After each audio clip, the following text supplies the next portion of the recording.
जिन स्थानों का वर्णन बाइबल में है वो आज भी उसी नाम से पाए जाते हैं, इसलिए बाइबल में लिखी हुई बात को लोग सच मानते हैं। जिन स्थानों का वर्णन कुरान में है वो आज भी उसी नाम से पाए जाते हैं, इसलिए लोग कुरान में लिखी हुई बात को भी सच मानते हैं। लेकिन जिन स्थानों का वर्णन हमारे भगवत गीता में है या जिन स्थानों का वर्णन हमारे रामचरितमानस में है वो अब उसी नाम से नहीं पाए जाते। जिन स्थानों का वर्णन महाभारत में है वो उसी नाम से नहीं पाए जाते। इसलिए स्कूलों में जब सिखाया जाता है कि रामायण एक काल्पनिक घटना है, महाभारत एक काल्पनिक घटना है, तो हमारे बच्चे उसको मान लेते हैं। भारत का संविधान हमें फंडामेंटल राइट देता है, राइट टू आइडेंटिटी, अपनी पहचान को बरकरार रखने का अधिकार हमें देता है।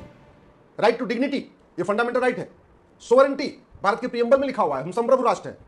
Right to religion, freedom of religion fundamental right है। Right to custom fundamental right है। Right to culture fundamental right है। आर्टिकल 49 कहता है ये सरकार की ड्यूटी है कि वो ऐतिहासिक स्थानों को, पौराणिक स्थानों को, जो हमारी धरोहरें हैं उसको प्रोटेक्ट करे, उसको प्रिजर्व करे।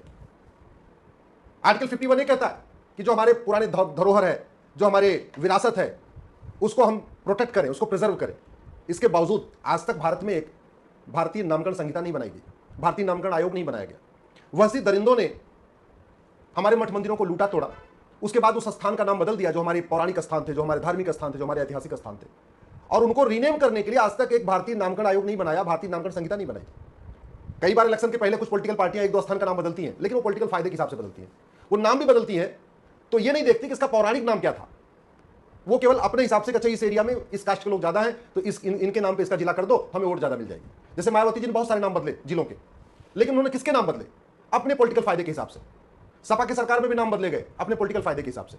हमारे पौराणिक स्थानों का जो नाम था उसको वापस रिस्टोर नहीं किया। और इसीलिए अब हमारे बच्चों को जब कहा जाता है रामायण एक काल्पनिक घटना है, महाभारत एक काल्पनिक घटना है, तो वो मान लेते हैं। जबकि सच्चाई है कि रामायण में, भगवत गीता में, महाभारत में जिन स्थानों का वर्णन है वो सारे के सारे स्थान भारत में पाए जाते हैं। कुछ स्थान पाकिस्तान में है, कुछ स्थान बांग्लादेश में है, कुछ स्थान अफगानिस्तान में। चलो अफगानिस्तान के जो स्थान है उनको तो उसका हम पुराना नाम बहाल नहीं कर सकते। पाकिस्तान में जो स्थान है, जो हमारे पौराणिक स्थान है, उसको हम रिस्टोर नहीं कर सकते, हम उनका पुराना नाम बहाल नहीं कर सकते। बांग्लादेश में जो हमारे पौराणिक स्थान है उसको हम रिस्टोर नहीं कर सकते। लंका में जो हमारे पौराणिक स्थान है उसको रिस्टोर नहीं कर सकते, लेकिन भारत में तो रिस्टोर कर सकते हैं ना। भारत का संविधान कहता भी है सोवरेंटी, संप्रभु होगा, इसका मतलब गुलामी का नाम नहीं होना चाहिए। वसी दरिंदों के नाम पे हमारे शहरों का नाम, हमारे मोहल्लों का नाम नहीं होना चाहिए। एक लुटेरा था मोर्शीद खां, वो गया, उसने कीर्तेश्वरी मंदिर जो हमारे 51 शक्तिपीठों में से एक है जहां पे माता का मुकुट गिरा था, उस कीर्तेश्वरी मंदिर को तोड़ा लूटा और उस स्थान को कीर्तेश्वरी कहते थे, उसको अपने नाम पे उसने मुर्शिदाबाद बना दिया। दुर्भाग्यवश आज भी वो स्थान मुर्शिदाबाद के नाम से जाना जाता है, उसको कीर्तेश्वरी नहीं बनाया गया। मिर्जा खान नाम का लुटेरा गया, 51 शक्तिपीठों में से एक दूसरा हमारा शक्तिपीठ है विंध्याचल, वहां गया, मंदिर को लूटा तोड़ा, उस स्थान का नाम मिर्जापुर कर दिया, आज भी वो मिर्जापुर के नाम से जाना जाता है। जौना खान नाम का लुटेरा गया, जमदग्निपुरम, परशुराम जी के पिताजी का जहां आश्रम था, महर्षि जमदग्नि का आश्रम था, उसको जमदग्निपुरम कहते थे, उस स्थान को लूटा तोड़ा और उसके बाद उसने उसको जौनपुर बना दिया। वो जौनपुर आज भी वहीं पे जौनपुर के नाम से चल रहा है। मुजफ्फर खान नाम का लुटेरा गया, विदेह, जहां सीता जी का जन्म स्थान, उसने विदेह को मुजफ्फरपुर बना दिया, आज भी वो मुजफ्फरपुर बना हुआ है। विराट महाभारत में आपने सुना होगा, पहले उन्होंने वनवास किया पांडवों ने, उसके बाद अज्ञातवास किया उन्होंने कहां पे? विराट में। होशियार खान नाम का लुटेरा गया, उसने विराट को होशियारपुर बना दिया पंजाब में, आज भी वो होशियारपुर बना हुआ है।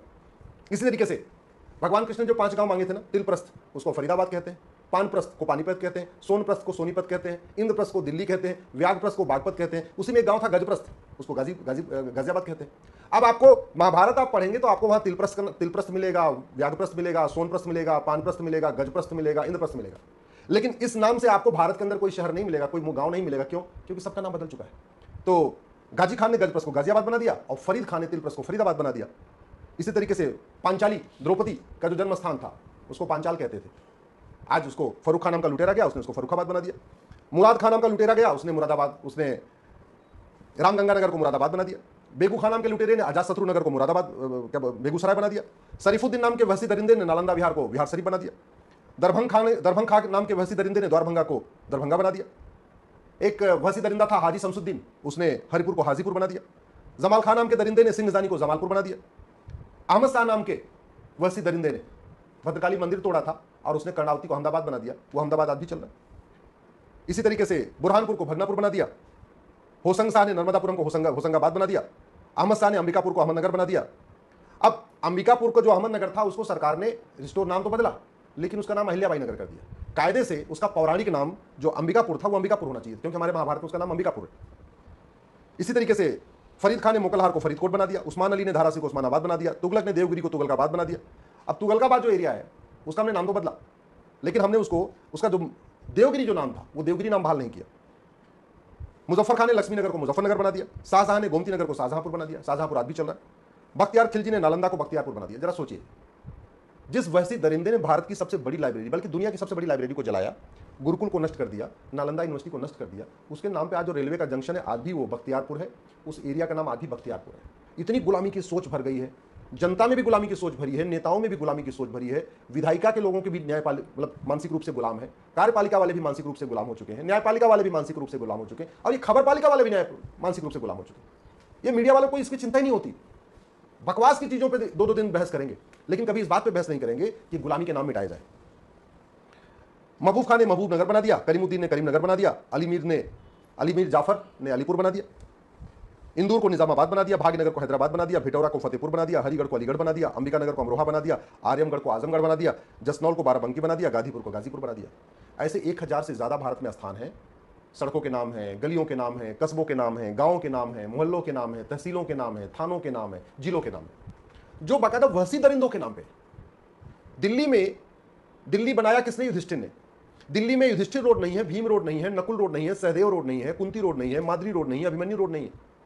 लेकिन दिल्ली में क्या है? Babar road, Humayun road, Tughlaq road, Shahjahan road, Lodhi road, सारी सड़कें। लेकिन जिसने दिल्ली को बसाया उसके नाम पे कुछ भी नहीं। और इसके कारण जो मानसिक गुलामी है ना, वो गुलामी खत्म नहीं हो रही है। न नेताओं को शर्म आ रही है, न सांसदों को शर्म आ रही है, न विधायकों को शर्म आती है। दिल्ली में तो वसी दरिंदों के नाम पे जो सड़कें हैं ना, उस पे सांसद भी रहते हैं, मंत्री भी रहते हैं, दिल्ली के विधायक भी रहते हैं, और हाई कोर्ट के जज भी रहते हैं, सुप्रीम कोर्ट के जज भी रहते हैं। मैं बाकी तो छोड़ो, मुझे आश्चर्य होता है, ये दिल्ली हाई कोर्ट के जज, सुप्रीम कोर्ट के जज जो तुगलक रोड पे रहते हैं, अकबर रोड पे रहते हैं, बाबर रोड पे रहते हैं, हुमायूं रोड पे रहते हैं, पता नहीं इनकी आत्मा क्यों नहीं झकझोरती? हम क्यों सड़कों पे रह रहे हैं? क्या ये दिल्ली की सड़कें जो बाबर, हुमायूं, तुगलक, गजनी, गोरी ने बनाई थी क्या? क्या दिल्ली को बाबर, हुमायूं, तुगलक, गजनी, गोरी ने बसाया था क्या? एक बार भी आत्मा नहीं झकझोर रही है।